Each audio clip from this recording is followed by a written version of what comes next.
सी में आपको नहीं दिख रहा है मैड डिलाइट, वही तो है फ्रेंजीड डिलाइट।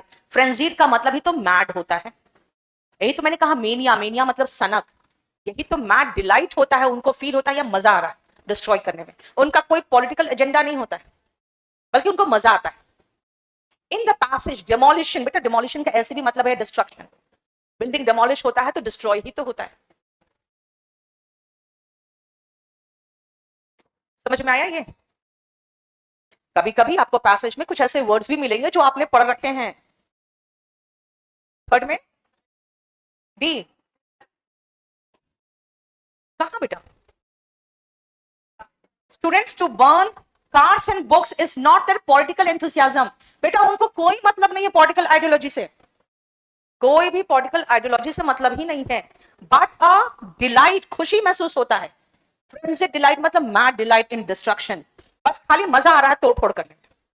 ठीक है, तभी तो योगी जी निकले अपना बुलडोजर लेके, बोले अब तोड़ लो तुम, है ना?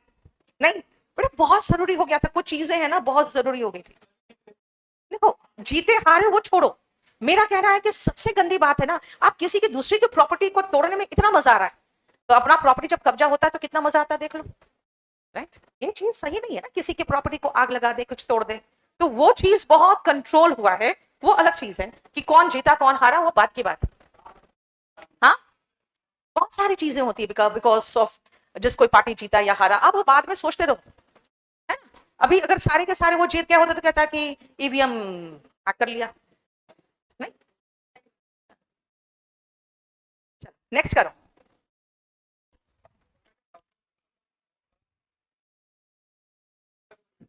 क्या बोल रहे हो? जैसे बेटा एक बात बताओ, अयोध्या का रिजल्ट के बाद ये सब चीजें उभर के आ रही है, इसके पहले मीडिया कहाँ थी? बताया था मीडिया ने? कोई भी मेन स्ट्रीम मीडिया ने अयोध्या में क्या हुआ कॉमन लोगों के साथ कुछ नहीं बताया। हम्म, छोड़ो यार, अभी हम कहाँ डिस्कशन में चले गए, आजा फटाफट पैसेज में आओ। पैसेज 4 ध्यान से देखो, क्वेश्चन आंसर मार्क करो बहुत जल्दी।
Monika Yadav ma'am, daily class का टाइम क्या है यार? मोनिका मैं बेरोजगार थोड़ी हूँ यार। हाँ, एक लिख रहा है लड्डू मैम, अरे मैं लड्डू थोड़ी हूँ यार, इतनी स्लिम एंड ट्रिम हो तुम लड्डू बोलोगे? बता, मैंने एक बार कहा मैं इतनी स्लिम एंड ट्रिम हूँ, तो मेरे सिस्टर की बेटी कहती है स्लैम एंड ट्रैम हो। स्लिम एंड ट्रिम है स्लैम एंड ट्रैम, हो गया? चलो सुनो ध्यान से, अब इस तरह के क्वेश्चंस में मैं हमेशा एक चीज समझाऊंगी बेटा, आप सरसरी तौर पर एक बार पैसेज को देखा करो, और अगर आपको लगे कि स्टोरी जैसा है तो फटाफट रीड कर लो। एक तो छोटा है, देखो तरीका कोई भी क्वेश्चन करने का, पैसेज छोटा है और एक स्टोरी जैसा है, फटाफट रीड कर लो, 5 क्वेश्चन है, आराम से हो जाना चाहिए फिर 5 क्वेश्चन, और वो भी इतना छोटा सा पैराग्राफ, और वो भी एक स्टोरी जैसा। आ जाओ, मिस्टर रोलिन हिल।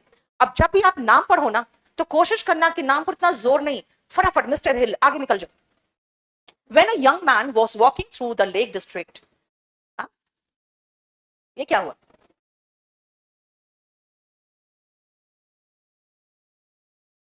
कुछ सेंटेंस का गड़बड़ लग रहा है। When he one day saw the postman deliver, एक सेकेंड, एक सेकेंड हो गया, ठीक है। मैं बता देती हूँ कहाँ आपको सेंटेंस गलत दिख रहा है। ये रहा बेटा, जो आपको नहीं सिखाया था अभी, किसी के बारे में कुछ एडिशनल जानकारी है तो बीच में लगा दो। Mr. Hill, a young man, was walking through the Lake District when he one day saw the postman deliver a letter to a woman at a cottage door.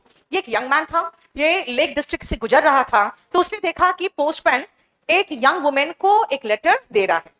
The woman turned it over and examined it and then returned it. Woman ने इसको लिया, ऐसे examine किया और वापस दे दिया। Saying she could not pay the postage which was a shilling. उसने कहा कि मैं इसका पैसा नहीं दे सकती, एक तो ये जो पोस्ट में आया है तो इसका पैसा दिया हुआ नहीं है, यानी पूरा जो पोस्टेज हो मुझे पे करना है और मैं पे नहीं कर सकती, इसे तो वापस ले जाओ। Hearing that the letter was from her brother, Mr. Hill paid the postage in spite of the manifest unwillingness of the woman. वो साफ साफ दिख रहा था कि महिला का अनविलिंगनेस है, नहीं चाह रही है कि वो लेटर ले, लेकिन फिर भी उसे लगा यार इसके भाई का लेटर है और पैसा नहीं दे पा रही है ये, कोई बात नहीं मैं दे देता हूं, ये ले ले। As soon as the postman was out of sight, जब पोस्टमैन निकल गया, she showed Mr. Hill how his money had been wasted. उसने बताया था पैसे तो बर्बाद हो गए। As far as she was concerned, जहां तक उसका संबंध है, पैसा तो गया। The sheet was blank, जो पेपर था वो ब्लैंक था। There was an agreement between her brother and herself that as long as all went well with him, he should send a blank sheet in this way once a quarter. है ना? तो यानी एक बार उसको बीच बीच में वो letter भेजते रहे और वो ब्लैंक रहेगा, और उससे क्या मतलब होगा? She thus had tidings of him. tidings का मतलब न्यूज होता है, न्यूज मैंने आपको लिखवाया होगा नाउन चैप्टर में। अनकोरोबोरेटेड न्यूज, जिस न्यूज की प्रमाणिकता सिद्ध नहीं होती है, सुनी सुनाई खबर टाइप का, वो टिडिंग्स होता है ना? तो ऐसे नॉर्मल में भी हम एक दूसरे के बारे में जो सुनते हैं वो टिडिंग्स ही तो होता है। विदाउट एक्सपेंस ऑफ पोस्टेज, यानी पोस्टेज के कोई पैसे नहीं देने, खबर भी आ गया है ना? उस समय व्हाट्सएप और टेलीग्राम ये सब का बहुत चलन नहीं होता तो एक दूसरे की खबर एक ब्लैंक शीट से मिल जाए, और वो लेटर लेके उसने देख लिया आगे पीछे, एग्जामिन करके उसने वापस कर दिया था, ये गया बीच में टपकने को, नहीं नहीं इसके भाई का लेटर है, पैसा मैं दे देता हूं। The story uses irony. Irony का मतलब एक तरह का सार्काज्म या विडंबना टाइप का कुछ कहोगे, एक आयरनी यूज किया है as a technique because answer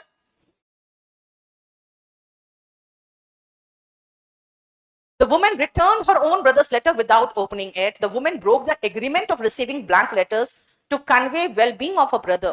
Mr. Hill accepted the letter addressed to the woman. In the modern time, a brother had no time to, ये सब चीज नहीं।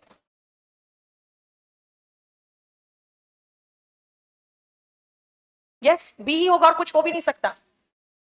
So what is the irony here? That there was an agreement of receiving blank letters to convey well-being of her brother. और ये irony था कि वो agreement break हो गया because somebody paid for that. Otherwise कोई और option नहीं होगा, ठीक है?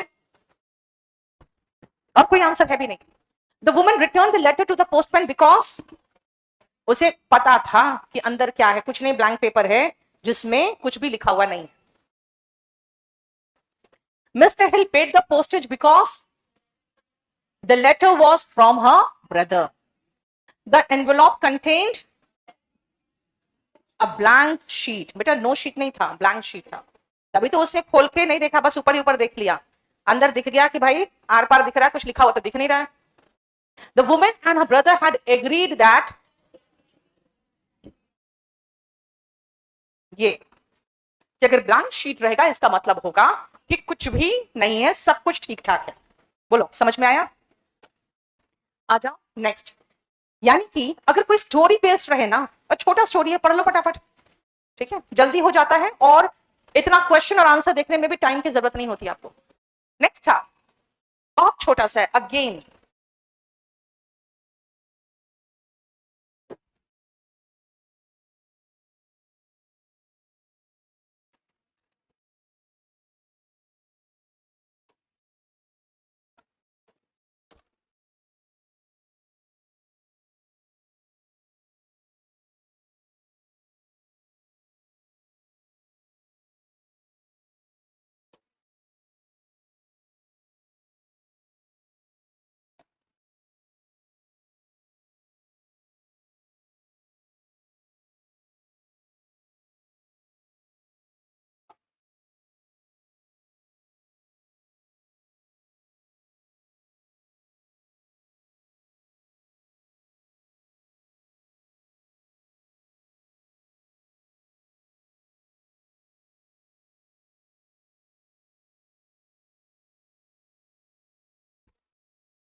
निशांत, संडे को क्लास मेरा बेटा 12:30 से होता है,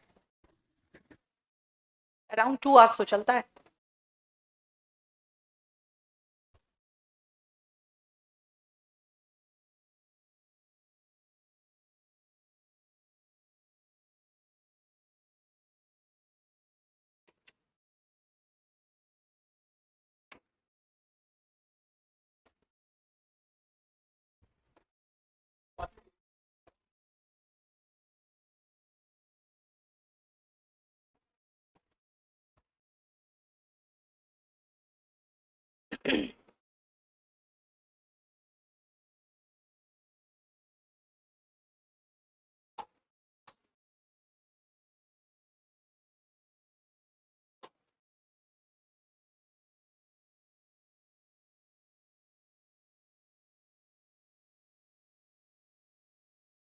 Vacationing on a motorcycle, you see things in a way that is completely different from any other. अगर आप वेकेशन जा रहे हो बाइक पर तो बिल्कुल डिफरेंट आपको फीलिंग आएगा। In a car you are always in a compartment, आप एक कंपार्टमेंट में होते हो जब कार में होते हो तो, and because you are use to it you do not realise that through that car window everything you see is just more TV. बाहर जो आप देख रहे हो ना, आपको हवा का पता चल रहा है, ना वहां की धूप का पता चल रहा है, ना बाहर के टेम्परेचर का पता चल रहा है, सब एक टेलीविजन स्क्रीन की तरह आपको दिखता है। You are a passive observer and it is all moving by you boringly in a frame. In a frame. Frame के रूप में वो सब कुछ मूव कर रहा होता है, आप सिर्फ बैठ के उसको देख रहे होते हो। लेकिन on a motorcycle, however, the frame is gone. You are completely in contact with it all. पूरा कंप्लीट आप उसके कांटेक्ट में होते हो बाकी के सराउंडिंग में। You are in the scene, not just watching it any more, and the sense of presence is overwhelming. आप बल्कि वहां मौजूद होते हो, उस सीन के एक पार्ट होते हो, और ये जो कंप्लीट एक जो फीलिंग होती है वो ओवरवेलमिंग होती है। पहले देखो first question, the writer likes travelling on motorcycle, what is the most likely reason for this?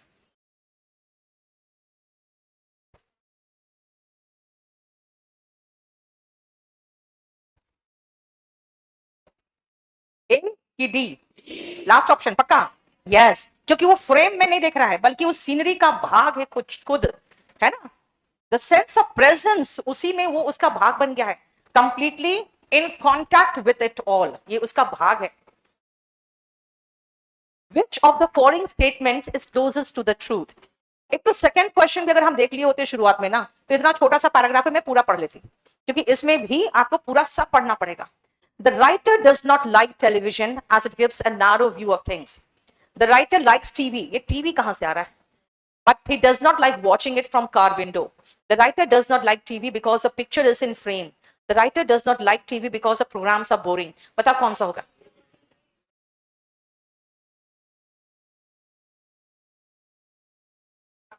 हम्म, इसका सेकंड होना चाहिए। देखो तो आंसर क्या दिया है, एक सेकंड या ना ना, नहीं पहले का तो लास्ट होगा।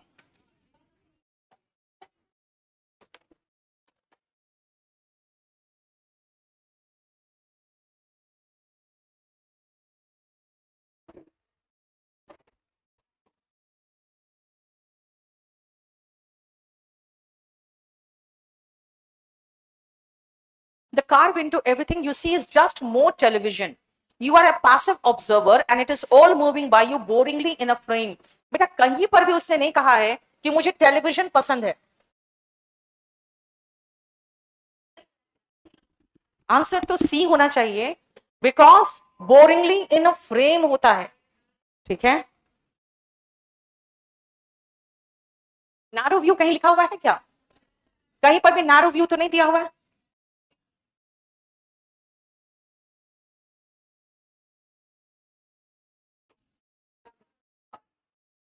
हम्म, कहीं पर भी कुछ नैरो व्यू दिया complete from other in a frame? Narrow view तो ऐसा कुछ दिया ही नहीं है, फ्रेम में दिया है। In a car, you are always in a compartment, and because you are used to it, you do not realize that in this sentence it refers to you are used to it. कौन सा होगा third का answer?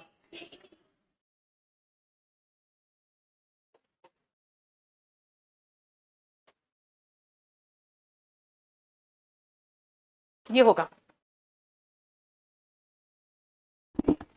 and because you are used to it, you do not realize that through the car window everything you see is just more television. ये होगा seeing the scenery through window frame. ये होगा you are used to it, यानी आप habitual होते हो car को खिड़की से देख, कार के अंदर से खिड़की से बाहर का नजारा देखने में आप हैबिचुअल होते हो. In the last sentence, the writer talks of a sense of presence. He is referring to the presence of own self in the scenery. है ना, कार के अंदर से निकल के जब आप बाहर आते हो बाइक में, तो खुद को उसके पार्ट का, उस सीनरी के का पार्ट पाते हो कि हम भी इनमें से एक है. ओवरवेलमिंग का मतलब क्या होता है? Very strong. अगर यू फील ओवरवेलम्ड, इसका मतलब वेरी स्ट्रॉन्ग इमोशन फील कर रहे हो. अगर आप ओवरवेलम्ड फील कर रहे हो, हैप्पीनेस में तो बहुत स्ट्रॉन्ग फीलिंग हो रही है, सैडनेस में तो बिल्कुल रोना आ रहा है. Overwhelm is very strong. ठीक है, वेरी स्ट्रॉन्ग होता है ये. यस, थर्ड वाले का क्या बोल रहे हो? Travelling in a car. बेटा सबसे पहले यहां देखो, in a car you are always in a compartment, and because you are used to it, you do not realize that through the car window everything you see is just more television. आप travelling in a car use to नहीं है. आप वहां पर जो बैठे हो ना, आपको ये फीलिंग नहीं आती है कि बाहर का हम लोग भागे, क्योंकि जो देख रहे हो सब एक टेलीविजन. हालांकि आप यूज टू है, हैबिचुअल है बाहर सीनरी देखने का, आपको ये रियलाइज नहीं होता है आप सिर्फ टेलीविजन ही तो देख रहे हो, क्योंकि आप किसी और एनवायरमेंट में, खिड़की के बाहर सब कुछ किसी और एनवायरमेंट में. यही होगा आंसर. एक सेकेंड, आंसर क्या दिया हुआ है? थर्ड का सी दिया हुआ है. हाँ, यूज टू इट का मतलब सोच रहे हो ना तुम, सिटिंग इन अ कार. बेटा एक मुझे बताओ, ट्रैवलिंग इन अ कार तो यूज्ड हो, ठीक है, लेकिन यहाँ पे क्या ट्रैवलिंग की बात कर रहा है? अंदर बैठ के बाहर देखने की बात कर रहा है. हमें अच्छा लगता है बाहर का नजारा देख रहे हैं, आपको शायद नहीं पता आप जो देख रहे हो तो बेसिकली एक टेलीविजन ही तो है, क्योंकि आप किसी और एनवायरमेंट में, बाहर का चीज किसी और एनवायरमेंट में, आप उसके भाग तो है नहीं, है ना. वहां भी शीशा में देखते हो, यहाँ भी शीशा में देख रहे हो, तो इसीलिए यू डोंट रियलाइज, लेकिन आप उससे बाहर हो. अब आओ क्लोज टेस्ट में, चल करो तो.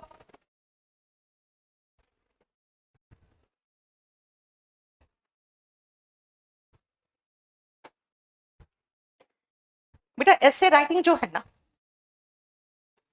मैं आपको 2022 तक के जितने भी करंट ऐसे थे प्लस जितने नॉर्मल ऐसे होते हैं वो सब मेरे वॉल्यूम 3 में है. उसके बाद मैंने उसको अपडेट नहीं किया, क्योंकि 2022 के बाद आपका मेंस में खत्म हो गया है ना, वरना 2022 तक तो है ही, उसमें आप बहुत सारे करंट ऐसे भी उसमें है. बाकी आप कोई लेटेस्ट बुक भी ले सकते हो. अब पीडीएफ डालने की बात कर रहे हो, ठीक है, चलो पीडीएफ भी कुछ डाल दूंगी मैं, फिर से कुछ तो डाला था शायद, है ना, और डाल दूंगी. ठीक है, जल्दी करो फटाफट ये.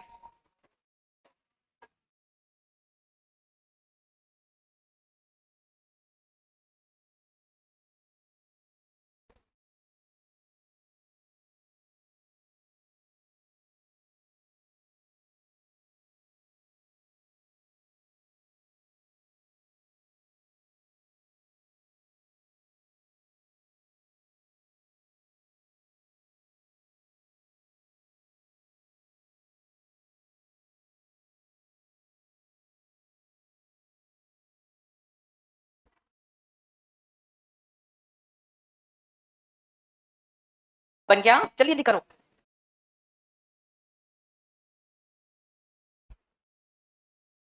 बेटा हिंदी ट्रांसलेशन तो मैं इसलिए कर रही हूं सबका, ताकि आपको समझ में आए. आप माइंड में ही ट्रांसलेशन करोगे ना बेटा, आपको समझ में आना चाहिए. In spite of all the honors that were heaped upon him, Pasteur remained a simple man at heart. कौन है ये? पूरा नाम क्या है इसका? Louis Pasteur. इतना ढेर सारा इसको ऑनर्स दिया गया, लेकिन फिर भी एक हार्ट से ये सिंपल इंसान था. Perhaps the memories of his boyhood days, when he drew the familiar scenes of his birthplace, and the dash to be a great artist never wholly left him.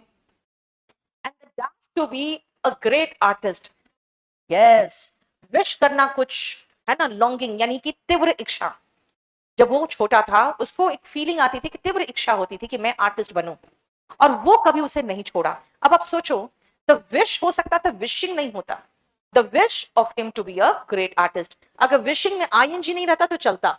लोथ का मतलब तो नफरत करना होता है, इच का मतलब तो खुजली होता है, इचिंग कहते हैं, है ना? तो यहाँ पे लॉन्गिंग होगा यानी तीव्र इच्छा, क्योंकि द के बाद मुझे नाउन चाहिए, नाउन विश होता, विशिंग नहीं, है ना? यहाँ पे लॉन्गिंग होगा। He did dash a great artist, but after his 16th year, he abandoned the brush forever. He did become. बेटा जब did लग गया तो verb का फर्स्ट फॉर्म आपने verb में पढ़ा है। जब हम मेन वर्ब पर जोर देना चाहते हैं तो उसके पहले डू, डस और डिड अकॉर्डिंग टू टेंस लगाते हैं। वो बन जाता, he did become, वो बन गया था, लेकिन 16th बर्थडे के बाद उसने अबंडन कर दिया, यानी कि छोड़ दिया अपने ब्रश को हमेशा के लिए। He put his soul and energy into his work. उसने अपनी आत्मा, अपनी एनर्जी पूरा अपने काम में लगा दिया। And it was this very energy, और ये एनर्जी था that in the end dash him out. अब यहां पे कौन सा होगा बेटा? wore out. wear out का मतलब क्या होता है?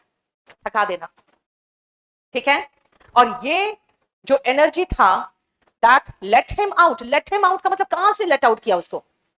let out का मतलब होता है बाहर निकालना, बाहर निकलने देना, है ना? I let you out this gate, इसका मतलब इस गेट से बाहर निकलने मैंने दिया। अब यहां पर तो मुझे कुछ समझ में नहीं आ रहा, कट आउट तो होगा नहीं। कट आउट का मतलब कट आउट करना यानी किसी चीज के लिए बनाना किसी को, है ना? ब्लो आउट का मतलब तो फोड़ देना या कुछ होता है, लेकिन यहां पे वेयर आउट का मतलब होता है कि थका देना। एनीवे कोई भी फिट नहीं हो रहा था इसलिए मैंने वोर आउट किया, क्योंकि वेयर आउट का मतलब होता है थका देना। अगर आप यू फील वोन आउट, इसका मतलब होता है थक जाना। अगर मैं कहूं बाय संडे आई फील वोन आउट, इसका मतलब है बिल्कुल थक जाती हूं, ठीक है? वेयर आउट मतलब थक जाना। और कुछ नहीं फिट हो रहा बेटा, कुछ और फिट होता तो मैं लगा देती। कभी कभी एलिमिनेशन खेलना पड़ेगा आपको, ठीक है? ये भी फिट नहीं हो रहा, ये भी फिट नहीं हो रहा, ये भी फिट नहीं हो रहा, क्या करूं? For him, each sufferer was more than dash a case, just a case. Her sufferer जो भी पीड़ित था वो एक केस से ज्यादा था। कई बार देखते हो आप हॉस्पिटल्स में कोई एकदम तड़प रहा होता है, करहा रहा होता है, डॉक्टर के चेहरे पे कोई भी आपको भाव नहीं दिखेगा, बिकॉज जितने भी वहां पीड़ित आते हैं they are just a case for the doctor, है ना? लेकिन इसके लिए क्या था? Each sufferer was more than just a case that was to be cured, जिसे ठीक करना जरूरी था। ये इतना ज्यादा उस चीज के लिए फील करते थे। He looked upon the dash against hydrophobia, the fight against hydrophobia. बेटा हाइड्रोफोबिया समझते हो? रेबीज की जो बीमारी होती है उसमें हाइड्रोफोबिया होता है। इसका मतलब क्या होता है? पानी से डर। अच्छा आप लोगों को पता है रेबीज में पानी से डर का मतलब क्या होता है? Yes very good. उसमें पानी से डर नहीं लगने लगता है। जब उस व्यक्ति को पानी वो पिएगा ना, ऐसे तो अंदर डिहाइड्रेट हो रहा है, लेकिन जैसे पानी पिएगा उसका पूरा जो इसोफेगस वगैरह होता है ना, ये पूरा मसल्स कॉन्ट्रैक्ट कर जाता है पानी के नजदीक आते ही, और वो सारा पानी फिर से मुंह से उगल देगा। वो उसका बॉडी पानी को एक्सेप्ट नहीं करता, यानी बॉडी हाइड्रोफोबिक हो गया है, यानी पानी से बॉडी को डर लग रहा है। जैसे पानी आते ही सारा मसल्स कॉन्ट्रैक्ट कर जाता है और पानी बाहर, वो है hydrophobia. Upon the fight against hydrophobia, किसी भी बीमारी से जंग लड़ा जाता है, उस समय हाइड्रोफोबिया से लड़ा जा रहा था। एज अ बैटल, देखो फाइट बैटल फीलिंग आ रही है। And he was determined to win at any cost, किसी भी हाल में इसको हराना था और जीतना था। थर्ड वाला बेटा कोई भी फिट नहीं हो रहा है, ठीक है? कोई भी फिट नहीं हो रहा है। हालांकि मैं फ्रैंकली बताऊं, ये जो पूरा पैसेज था ना लास्ट में यही दिखा रहा है कि वो दिन रात काम करता था, और यही जो स्ट्रगल था ना हाइड्रोफोबिया के कारण, जो वो दिन रात काम कर रहा था, इससे वो बिल्कुल अपने आप को ओवर वर्क करके एग्जॉस्ट कर रहा था। कभी कभी कोई भी पैसेज कहीं से उठा लिया जाता है आधा अधूरा, और फिर वहां का वर्ड देख के बीच में फाइनल कर दिया जाता है, जबकि बाद में पता चलता है कि भाई ये वर्ड से जो मीनिंग निकल रहा है वो है कि ये बंदा इतना काम कर रहा था कि वो आउट हो रहा था, ठीक है ना? थक जा रहा था, बिना आराम बिना कुछ रिलैक्स किए वो सिर्फ इसी चीज पर काम कर रहा था, लेकिन आपको कहीं महसूस नहीं हो रहा है। इसीलिए ये वाला जो है पोर्शन ये इसके साथ फिट भी नहीं हो रहा है। हालांकि मीनिंग सोच के मैंने वेयर आउट किया क्योंकि थक गया, ये कह रही हूं मैं। चलो नेक्स्ट करो।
हो गया। वॉकिंग होम फ्रॉम वर्क, मैं काम पर से घर वापस जा रही थी। I saw someone dash I thought was my friend Sandra. Who I thought. बेटा I thought से कोई फर्क नहीं पड़ता, इसको अगर हटा के सोचो तो कहोगे I saw someone who was my friend Sandra. जिसके लिए आप who लगा रहे हो उसके लिए देखो verb आ रहा है, तो verb जिसके लिए आता है वो subject के लिए होता है तो who होगा। Who I thought, क्योंकि व्यक्ति के लिए who आता है। यहां पर आप जब नाउन प्रोनाउन चैप्टर पढ़ते हो ना तो who और whom का भी क्वेश्चन इसी पॉइंट से रेज होता है। Who was my friend Sandra? I went up to her. Up to मतलब होता है कहीं तक पहुंचना। मैंने आपको प्रेपोजिशन में बताया है up to, to मतलब होता है आप उसका डेस्टिनेशन बता रहे हो, है ना, उस तक जाना। मैं उस तक गई and touched her on arm, और उसके हाथ को मैंने छुआ। Surprisingly, when the woman turned round, it wasn't Sandra. Women जब वापस ये ऐसे पलटी तो वो सैंड्रा नहीं थी। I said, I'm sorry. I dash you for a friend. I mistook. Mistake होना is mistake. Mistook, mistaken. I mistook you for a friend. मुझे लगा कि शायद तुम मेरी friend हो। She stared at my face. उसने घूरा मुझे and dash. Scowled. एकदम चेहरा भयानक बना के किसी को डराते हो ना, वैसा उसने डराया उसको। ठीक है, देखो स्नोर का मतलब तो खराटे लेना होता है, स्केयर का मतलब डर जाना। यहां डरी नहीं है वो। स्टूप मतलब झुकना। और उसके बाद क्या हुआ? And scowled. To be honest, her face shocked me. बेटा शॉक तभी होगा जब कोई आपका मुंह पे एकदम भयंकर राक्षस की तरह मुंह बना के डरा देगा तब, right? She reminded me of a witch. विच का मतलब चुड़ैल, यानी शक्ल इसकी इतनी गंदी सी बनी कि मुझे याद आ गया चुड़ैल फ्रॉम अ चिल्ड्रन स्टोरी, बच्चों की जो कहानी है उसका जो चुड़ैल है वो याद आ गया। With long nose and steering eyes, उसके लंबे नाक और एकदम घूरते हुए आंख से वो मुझे चुड़ैल लगी। Before I could realise what she was up to, she snatched. बेटा किसी इंसिडेंट है जो पास्ट इंसिडेंट है तो पास्ट टेंस में ही चलेंगे। She snatched my purse and escaped. तो यहां तो हो गया आबेल मुझे मार वाली हालत, नहीं खुद ही जाके उसको बोली कि आओ मुझे लूट लो। जब पूरा पास्ट में चल रहा है तो आगे पास्ट चलेगा। जब उसकी शक्ल चुड़ैल जैसी दिखी इसका मतलब मैं डर गई। स्काउल्ड मतलब होता है मुंह बना के डराना, ठीक है। और किसी को मिस्टेक के रूप में किसी को ले लेना इस मिस्टोक। रिकॉग्नाइज का मतलब तो पहचानना होता है। डिस्गाइज का मतलब छिपा होना, ठीक है। सुन जानते हो a blessing in disguise? A blessing in disguise का मतलब समझते हो? हाँ समझते हो ना। मेरे स्टूडेंट का हो गया था एयरफोर्स में, जिस समय लॉकडाउन खुला ही था ना उसी समय, उसके पहले उसका हो चुका था, तो लॉकडाउन 6 महीने तक कंटिन्यू रहा। उन लोग के पास आ गया था लेटर कि हाँ आप लोग का हो गया है, और फिर अचानक सब कुछ कैंसिल करके अग्निवीर स्कीम आ गया। तो बोला उस दिन मैं बहुत फ्रस्ट्रेटेड बहुत डिप्रेस था क्योंकि घर का सबसे बड़ा बेटा और उसको ही सब कुछ संभालना था। अभी पिछले साल ही उसका सीपीयू एसआई में हो गया, दिल्ली पुलिस एसआई बन गया। तो अब मुझे बताओ जो उसका नहीं हुआ एयरफोर्स में वो क्या था? Blessing in disguise. लगा जैसे मेरे साथ बहुत बुरा हुआ है लेकिन हुआ क्या? ब्लेसिंग, अच्छा हुआ। तो वही है डिस्गाइज मतलब छिपा हुआ, जो छिपा हुआ होता है। चलो नेक्स्ट करो।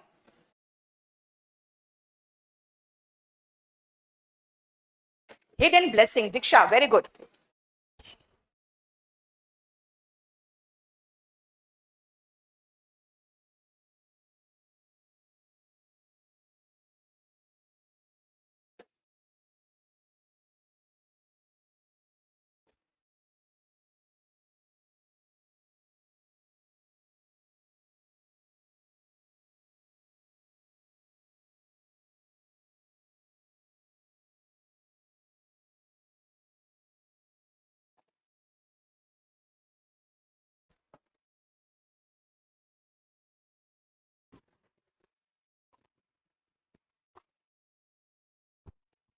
कहते हैं ना पैसे छुड़ाते रहते तो पैसे तो शीट पटा तो संभाल के रखें, क्लास में कराएंगे संडे को, नेक्स्ट ईयर नेक्स्ट क्लास में।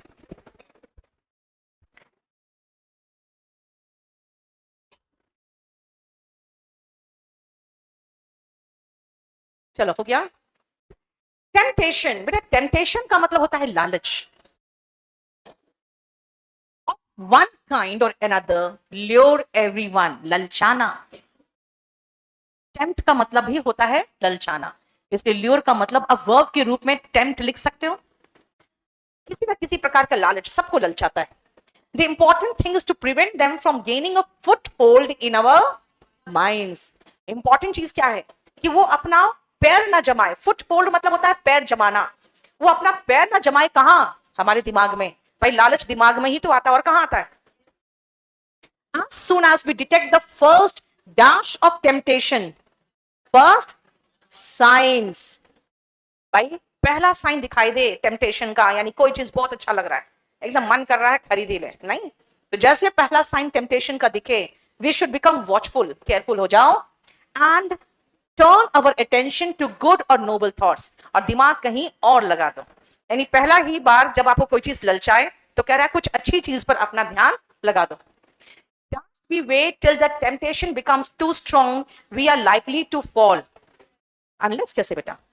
If we wait, अगर हम वेट करते हैं जब तक टेम्पटेशन बहुत स्ट्रांग ना हो जाए, यानी कोई चीज देखा ऑनलाइन और उसके बाद तुरंत क्या करो, उसको स्किप करके कुछ और चले जाओ। अगर आप उसको फिर और अच्छे से देखने लगोगे, उसका प्राइस देखने लगोगे, उसकी क्वालिटी क्या क्या देखने लगोगे, अगर आपने ऐसा कर दिया, टेम्पटेशन स्ट्रांग होने तक वेट किया, तो हम जरूर जाके उसको परचेज कर ही लेते हैं, यानी कि we are likely to fall. Playing with the temptation dash to welcoming it amounts to. अब बेटा प्लेइंग है यहां, जेरेंट सिंगुलर नाउन है, तो सिंगुलर वर्ब चाहिए ना। टेम्पटेशन से खेलने का मतलब है वेलकम करना। जो मैंने कहा कि उसके क्या क्या चीजें हैं, उसका दाम कितना है, उसमें उसका रिव्यूज कैसा है, तो अगर जब आप ये काम करते हो ना, you are playing with the temptation, this amounts to welcoming it. यानी इसका मतलब ही है, अमाउंट्स टू मतलब का मतलब है उसको वेलकम करना। In fact the safest thing is to avoid situations in which we may be tempted. और यही चीज करता है फेसबुक, यही चीज करता है सारे सोशल मीडिया। एक बार मैं कोई भी किसी सूट का ऑनलाइन खोल के मैंने देख लिया, अगले 15 दिन तक वो मुझे फीड में सूट ही दिखाता रहता है। तो इसका मतलब क्या है कि यही तो कह रहा करता है, क्योंकि ये हमारे दिमाग से खेलता है बेटा बहुत अच्छे से। The safest thing is to avoid situations in which we may be tempted. ऐसे सिचुएशन से बचना चाहिए जिसमें हमें लालच आ जाए। If dash all our care, a temptation becomes severe, we should not get upset or disappointed. If despite यानी in spite of, बेटा डिस्पाइट के साथ ऑफ नहीं लगता है, याद रखना। अगर पूरे केयर के बावजूद अगर कोई टेम्पटेशन बहुत ज्यादा सीवियर बन जाए, तो हमें अपसेट या डिसअपॉइंटेड नहीं होना चाहिए, but turn to a good friend for advice and help. किसी अच्छे फ्रेंड के पास एडवाइस के लिए और हेल्प के लिए जाना चाहिए। मेरे तो सारे लोग ऐसे हैं, सीधा कहते हैं खरीद लो ना, तुम्हें क्या प्रॉब्लम। मेरा सारा दोस्त दोस्त तो खैर है ही नहीं कोई, है ना। जितने भी रिलेटिव, किसी भी सिस्टर से पूछो, तुम तो खरीद लो, तुम्हें क्या। हाँ, तुम तो मेरे बच्चे हो ना यार। मैं फ्रेंड की बात कर रही हूँ। कभी कभी मैं सोचती हूँ यार, चाइल्डहुड फ्रेंड के बाद कोई फ्रेंड ही नहीं बना। अरे बेटा किसके नाम कर दूं? तुम्हारे नाम क्यों कर दूं? तेरे पापा जी तो है ही नाम करने को तेरे।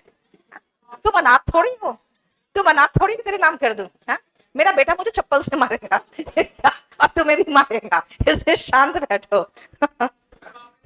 मेरे मेरा बेटा कम से कम 15 बार मुझसे पूछा था, जिन लड़कियों को मैंने गोद लिया था, मम्मी तुम खाली इनका शादी ही करोगी ना, इनको सिर्फ पढ़ा लिखा के इनकी शादी ही करोगी ना, इनको कुछ तुम नाम तो नहीं कर दोगी। मैंने कहा देखो इसको, हाँ मतलब बचपन से वो पूरे हमेशा ये चीज पूछता है, ये किसके लिए लिया तुमने? मैंने तेरे बहू के लिए। बेटा अच्छा ठीक है, तो तेरी माँ के लिए पहनने के लिए वो नहीं, तेरी होने वाली बीबी जो कहाँ होगी, है भी नहीं अभी, कहाँ है, पैदा भी हुई कि नहीं हुई, उसका उसको खाली पता मेरे वाइफ के लिए दिया गया। खुश, चलो इसीलिए ज्यादा सपने मत देखो। नेक्स्ट आप।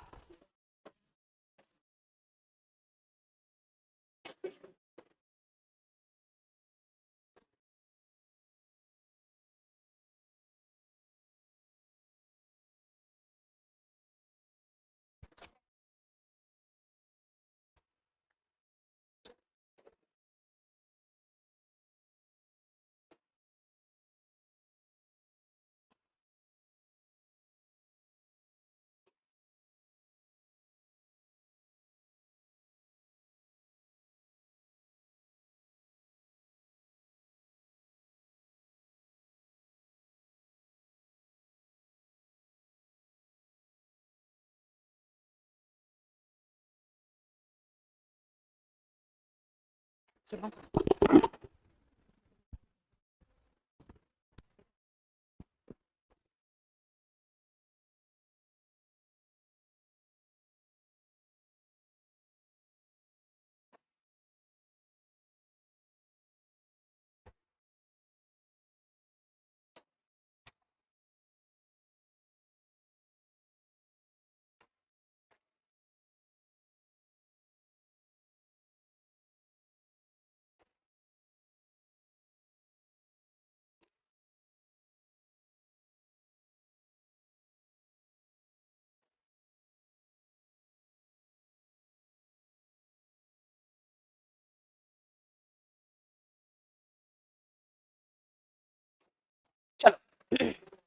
Antarctica is perhaps the one place on Earth no one would have expected to find canyons. Antarctica एक ऐसा प्लेस है जहां पर कोई भी एक्सपेक्ट नहीं कर सकता कि यहां पे कैनियंस भी हो सकते हैं. Yet scientists were surprised to discover. भाई पाया उन लोगों ने, इन्वेंट नहीं किया, पहले से थे वहां पे कैनियंस, बस खाली बर्फ से ढके हुए होंगे, एंटार्क्टिका है तो. Discover deep crevices that run for hundreds of kilometers. बहुत गहराई में crevices, मतलब समझते हो ना, crevices होते हैं ना ऐसे अंदर एकदम बिल्कुल नीचे तक है लेकिन ऊपर से बर्फ जमे हुए हैं. तो साइंटिस्ट को पता चला कि ऐसे crevices है, उन्होंने पाया. Although they are not visible at the snowy surface, मैंने कहा ऊपर से स्नो ढका हुआ है तो दिखाई तो दे नहीं रहा है. Dash trenches cut deep into Antarctica. These, बेटा प्लूरल है तो दिस तो आएगा नहीं क्योंकि ट्रेंचेस है. अगेन ट्रेंचेस मतलब वही नीचे तक गहराई तक वो है, इस तरह के crevices. Cut deep into Antarctica. The biggest Dash Canyon is over 350 kilometers long. The biggest. बेटा इसका आंसर गलत दिया है सीसी ने, क्योंकि सुनो, अगर सच लिखा है ना तो ये कैनियन जो है सिंगुलर नाउन है और हम पढ़ते हैं कि सिंगुलर नाउन के साथ सच अ कैनियन होगा. ठीक है. अब एक पंगा और भी है, जब बिगेस्ट वन लगा दिए हैं तो फिर से कैनियन लिखने की जरूरत नहीं थी, क्योंकि आप नाउन को रिप्लेस करोगे तभी तो वन लगा रहे हो, प्रोनाउन लगा रहे हो, है ना. The biggest one is over. तो आप कह सकते हो कि मेरे पास और कोई ऑप्शन नहीं है, हम इसको मार्क तो कर रहे हैं लेकिन सच के साथ ए आना चाहिए था क्योंकि singular noun. The biggest such canyon या the biggest one is over, ये होना चाहिए था. एनीवे आंसर मार्क कर दिया हम क्योंकि और कोई ऑप्शन फिट हो भी नहीं रहा था. It is called foundation.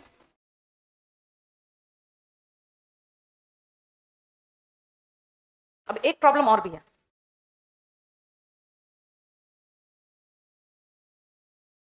इसमें कोई भी आंसर नहीं आएगा.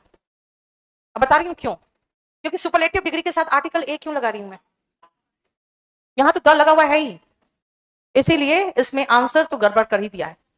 The biggest canyon is over 350 kilometre long. ऐसे कर सकते थे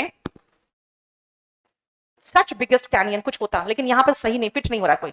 it is called foundation trough. Other canyons are not as long but they are impressive too. बाकी कैनियंस इतने लॉन्ग तो नहीं है लेकिन इंप्रेसिव तो है, यानी आप पर एक छाप तो छोड़ेगा वो, क्योंकि बहुत इंप्रेसिव लगता है, बहुत बड़े बड़े. These canyons were found with the help of radars, dash scanning the wide expanse of the frozen continent. After scanning, बेटा आफ्टर के बाद स्कैनिंग फिट हो रहा है और स्कैन करने के बाद ही तो मिलते हैं. Dash are incredibly important because they help control the flow of ice. बेटा किसकी बात हो रही है, किसकी बात हो रही है, कैनियंस की. तो कैनियंस के लिए आप क्या लगाओगे, सब्जेक्ट के रूप में दे ही तो लगाओगे. ठीक है.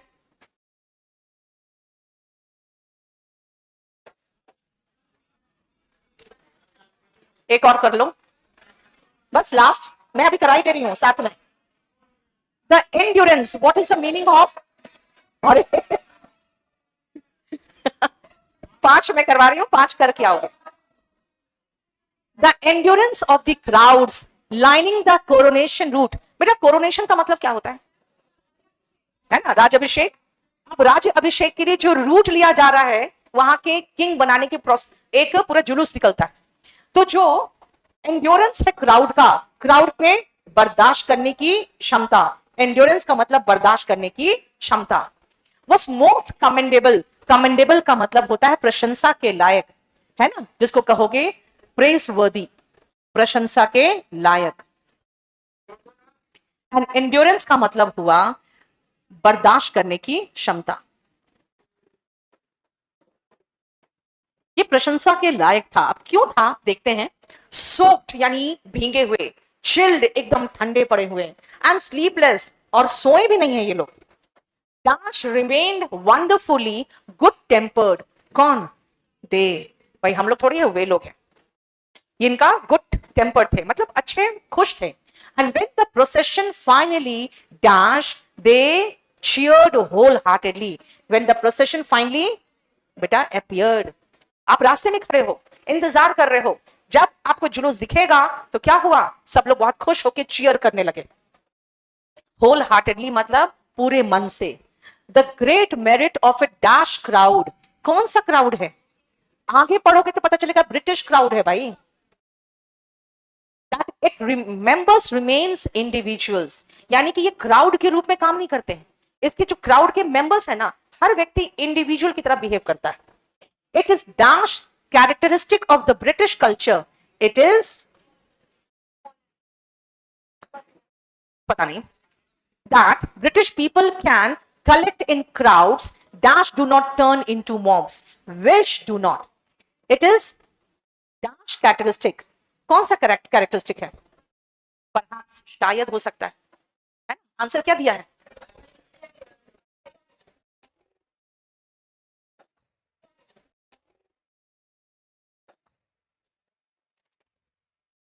परहैप्स ही तो दिया है ना। ये शायद ब्रिटिश का कैरेक्टरिस्टिक है, क्योंकि और कुछ फिट भी नहीं हो रहा था, है? शायद ब्रिटिश का कैरेक्टरिस्टिक है कि क्राउड में भी रह के इंडिविजुअली बिहेव करता है। चलो भागो, इतना हड़बड़ी। आज मैंने आपको ये पूरा कंप्लीट करवाया है पैसेज क्लोज सेंटेंस अरेंजमेंट का। ये 2 घंटे का क्लास है, प्रॉपर तरीके से देखो। इसका पीडीएफ आपको केडी लाइव के टेलीग्राम चैनल में भी लोड कर देंगे और केडी ऐप में भी, भागो ना तुम यहां से, केडी कैंपस के ऐप में भी लोड हो जाएगा, केडी लाइव के में लोड हो जाएगा। चलो, थैंक यू सो मच।